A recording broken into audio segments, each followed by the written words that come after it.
Hej, përshëndetje miq të destinacionit të fundjavës. Ja ku rikthehemi sërish së bashku me një tjetër destinacion.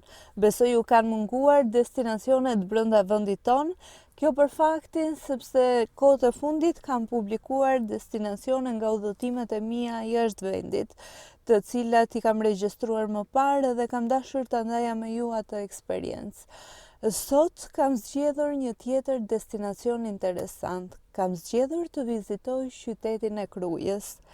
Atje ka shumë për të parë, të cilat do t'i zbulojmë së bashku.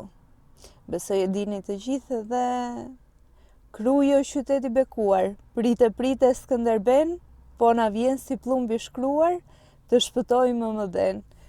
Hajde të shohim Krujën së bashku.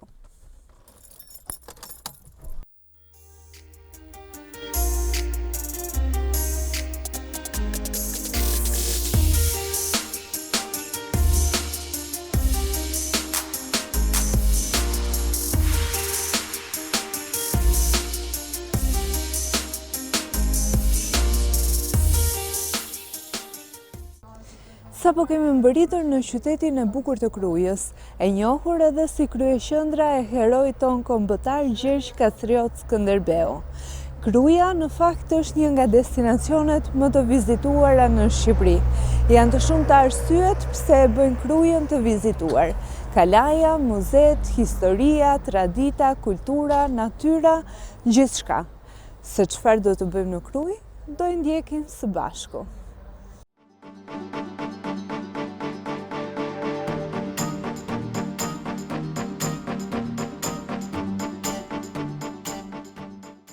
Ndalesën e parë në qytetin e Krujës sigurisht do ta bëjmë në një nga pikat më të rëndësishme të tij, që është pazari i vjetër i këtij qyteti. Këtu artizan të shumë punojnë me qilimat, qeleshet dhe kudo nëpër dyqane sheh të ekspozuara punët e tyre me dorë, siç janë edhe punimet e drurit, të burit, antikuarët e shumta. Janë të shumt vizitorët që e vizitojnë pazarin e vjetër të Krujës.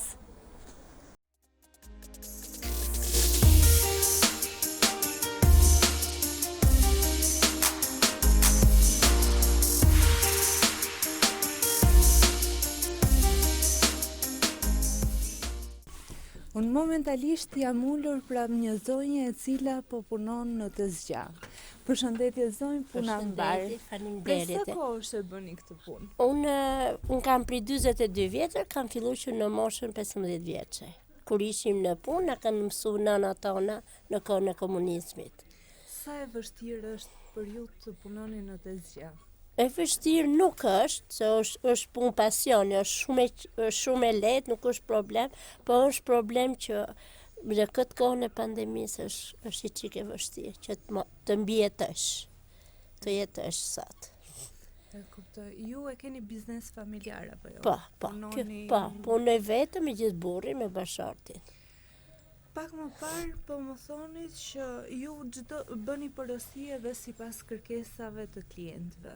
Po, ky qëllim është i porositur nga ambasada gjermane, nuk e di, a gjermane është, nuk e di mirë, ka sjell vetë modeli.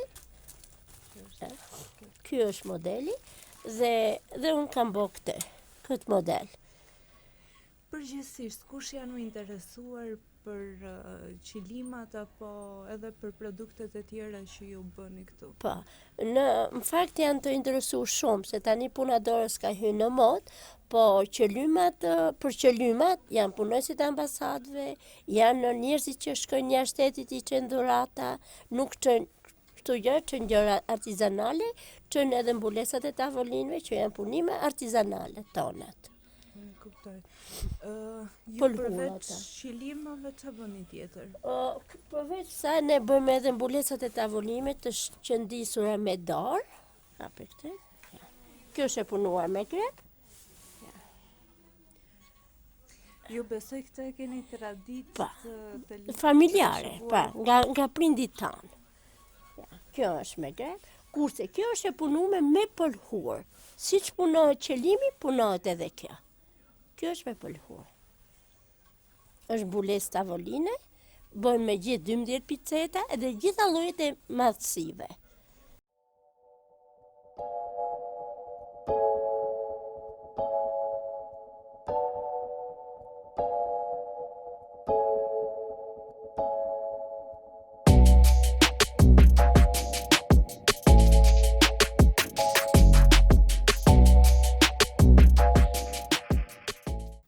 që shikoni, unë në fakt jam dalur në një tjetër dyqan brenda pazarit tradicional të Krujës dhe këtu pranë meje kam një zonjë e cila do më tregoj punimet që ata vetë bëjnë me dorë, një ndër të cilat është edhe punimi i argjendit, të cilin unë e përmenda pak më parë.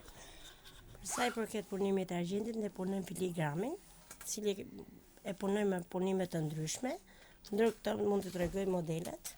Këto janë komplet punime dore, që i punojmë vetë, domethënë. Ja.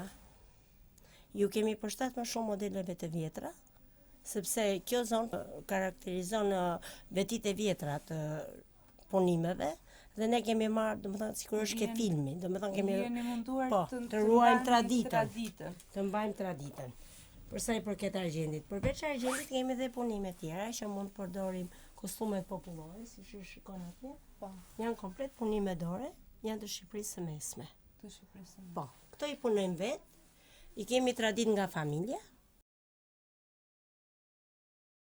Një tjetër gjë interesante në këtë dyqan është pjesa këtu e punimeve të Shqipërisë, që zonja më tha që janë të punuara me një me gurën e trepçës.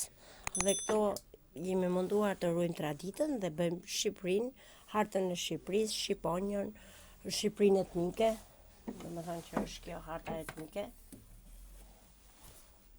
Dhe kanë shumë interesim për blerësit. I pëlqen shumë se janë gurët më të veçantë.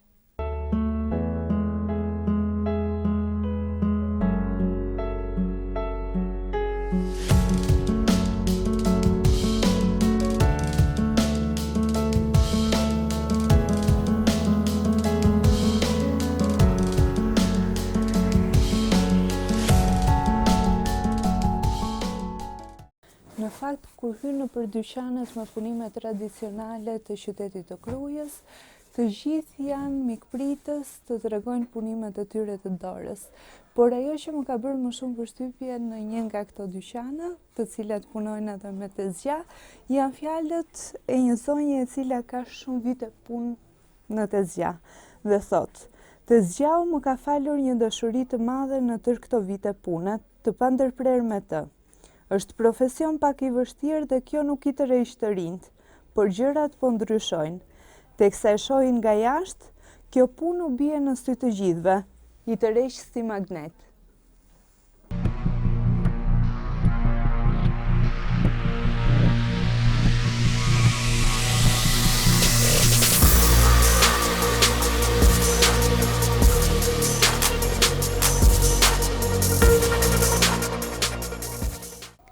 E sigurisht një nga gjërat më të bukura për të vizituar në qytetin e Krujës është kalaja e saj, e cila ka tërhequr mjaft vizitor për shkak të historisë që mbart. Kjo kala ka përbërë një nga periudhat më të rëndësishme të historisë shqiptare, ku më 28 nëntor të vitit 1443, Skënderbeu ka valvitur flamurin me shqiponjën dy krenare, e cila ka qëndruar për 25 vite, dhe është bërë frymëzim për shumë luftra që ka bërë populli shqiptar në vite.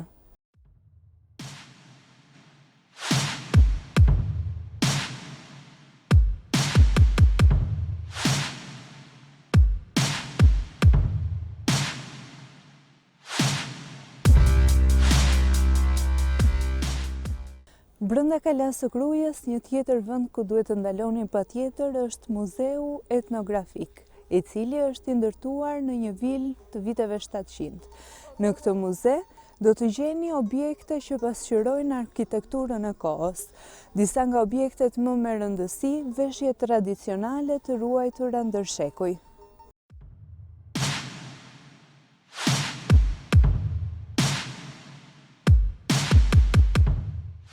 Brenda kalasë së Krujës gjithashtu gjendet edhe një nga muzet më të rëndësishme në vendin tonë. Ndodhet Muzeu Kombëtar Gjergj Kastriot Skënderbeu, i cili pasqyron një pjesë të veprave dhe luftrave të tij në vendin tonë. Gjithashtu, në këtë muze gjendet edhe një kopje e shpatës dhe përkrenares së tij, pasi originalet ndodhen në Vjenë.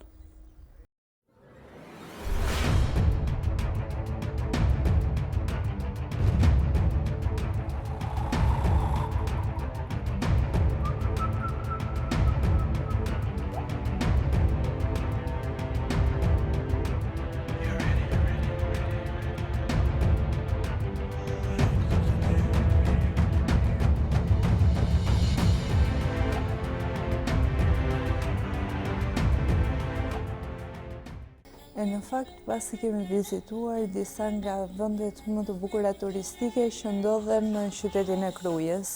Momentalisht, jemi ulur në një restorant për të shijuar edhe gatime tradicionale, pasi besoj të gjithë e keni dëgjuar që Kruja quhet për këto gatime, po se çfarë do të provojmë dhe do t'i shijojmë, do e shohim më vonë.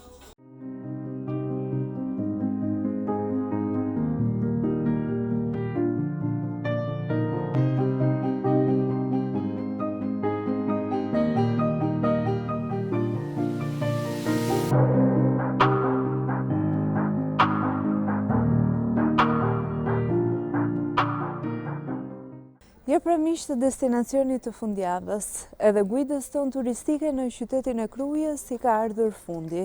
Ne tani duhet të kthehemi në Tiranë, edhe pse kushtet atmosferike nuk ishin shumë të favorshme për t'ju treguar pjesën më të bukur të Krujës, ne sërish e shijuam dhe kjo nuk do të thotë që nuk duhet ta vizitoni Krujën në ditë me shi. E megjithatë, do shihemi në destinacionin e radhës. Mos harroni të klikoni subscribe.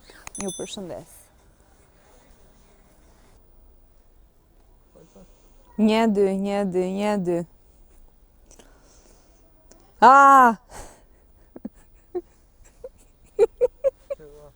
Ka diçka që nuk shkon edhe do ngec disa herë. Hajde. Në fakt jam dalur në një tjetër dyqan me punime artizanale. Një sekundë se e bëra lunch.